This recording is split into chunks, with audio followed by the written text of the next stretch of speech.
Well, as we continue looking at 2 Timothy chapter 3 and the characteristics of people's behavior in the last times, we come up to one of the more interesting words in this whole list of descriptions, where in the ninth characteristic he said of these people is that they're without love. And the word there is astorgos. It's the positive form of that is storge, love. C.S. Lewis, in his famous book called The Four Loves, if you've never read it, you really owe yourself that opportunity because it's a phenomenal little book.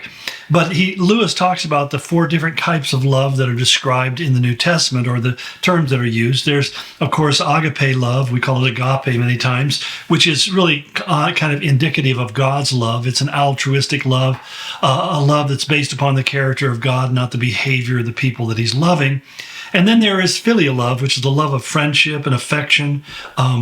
It's the question that Peter was asked, Lord, Peter, do you agape me? And Peter says, Lord, you know I philia you. It's like, and he then finally says, do you even philia me? And Peter becomes very depressed. He says, yes, Lord, I do have fond affection for you, but not a completely sacrificial love for him. Well, anyway, it's another Bible study. I won't go off track here. But then he said there's a third kind of love. It's called eros love, which is the love of possession. We often assign it to a sexual attraction and so forth, which is part of it. But it's the idea, Lewis put it really interesting when he said it's the idea that I want to consume, but often without allowing myself to be consumed. And so I'm thinking about how I can feed myself without having to share myself with someone else. And so when people have that kind of lustful attraction towards somebody else, and it's not commingled with both agape and phileo love, it becomes rather a predatorial thing. It's a thing that really fuels what we call pornography and a lot of sexual immorality, because really the person who's on the hunt for sexual satisfaction is only looking to consume. They're not really thinking about the care and welfare of the other person. And so it becomes something really kind of often perverse and ugly, although I'm not saying that eros love is always ugly. It's just ugly when it stands by itself without the other balances of agape and philia love. But here, this word is another one. Storge was the Greek word for we say basically the love of a parent for a child. It's a natural love, that a mother, when she has a baby, doesn't make a commentary on what it looks like. She loves that child. It's part of her. There's a closeness. And the Greeks recognized that there was a certain affection that family members had for each other that we'd often call family love. And it's the most basic kind of love that, if you're human, you have it. We even see it in animals for their affection for their newborn. And it's basic to who we are, kind of like the foundational stone of our humanity. We all make the joke, that baby has a face that only a child could love. I mean, only a parent could love. I know that because that's probably what my parents said. But the reality is, he said, what will happen with these people is they don't even have that kind of love.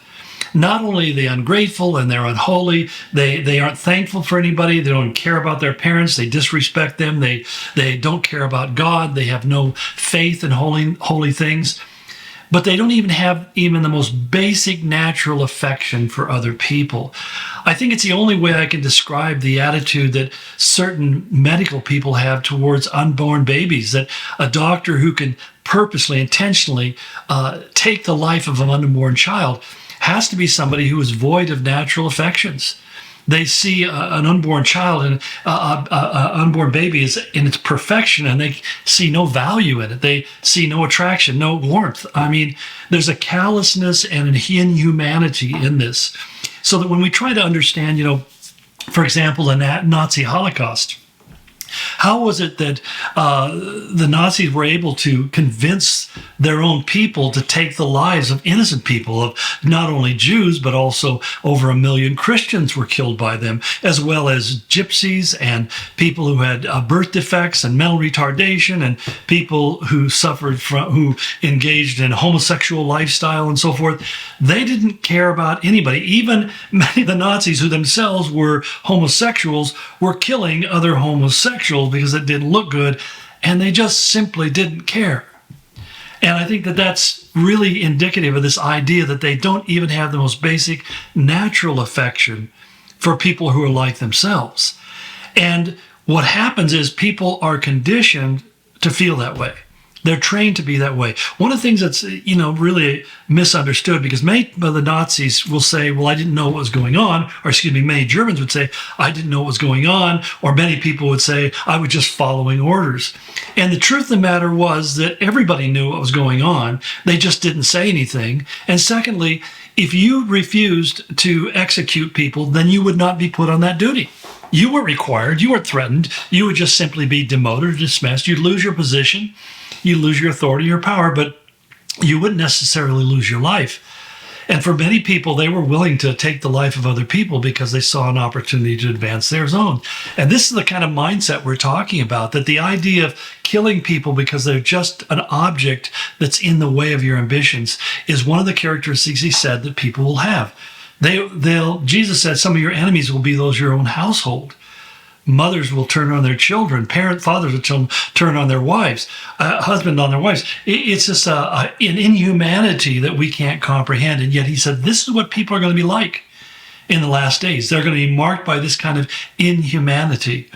Well, that's where he says, number 10 in this list is they're also unforgiving, which kind of follows in course.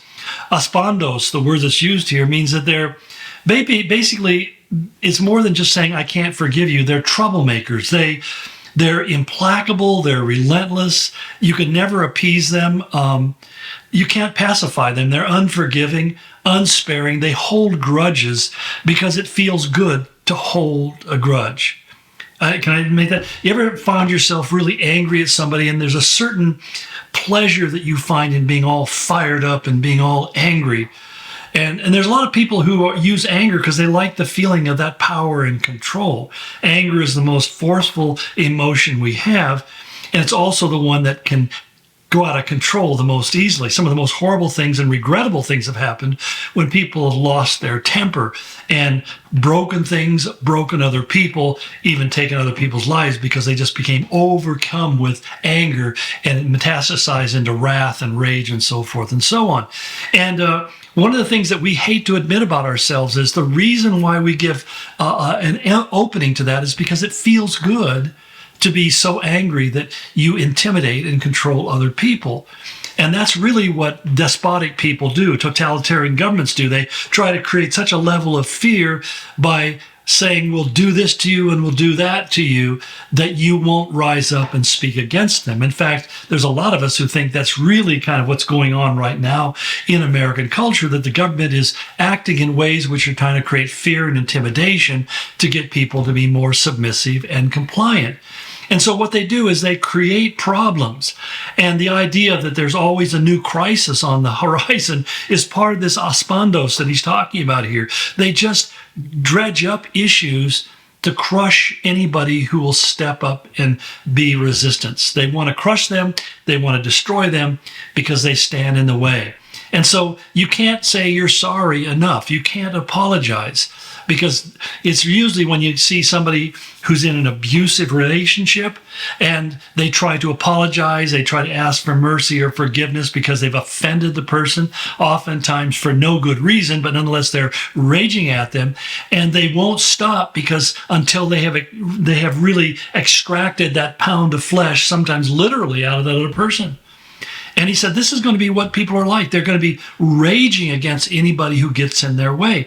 And I think about when we look at groups like Antifa or many of the BLM riots, that the behavior of the people in them went so far above and beyond anything that was sensible. It was really an insane reaction of violence and plunder and pillage and destruction. They literally were so filled with rage and hatred that they wanted to kill people, and they did kill lots of people. And so you realize that what this is a characteristic that we're going to see in the end times, that they're going to search out people who aren't willing to go along with what they want, just like the Nazis did with the Jews or with Christians who resisted them, and they will crush them until they completely defeated them. And so, again, it's pretty scary to think about living in a world like that, but it is the world that the Bible says is going to be characteristic of the end times. I'll continue tomorrow as we move on to number 11 in our list of 20. Blessings.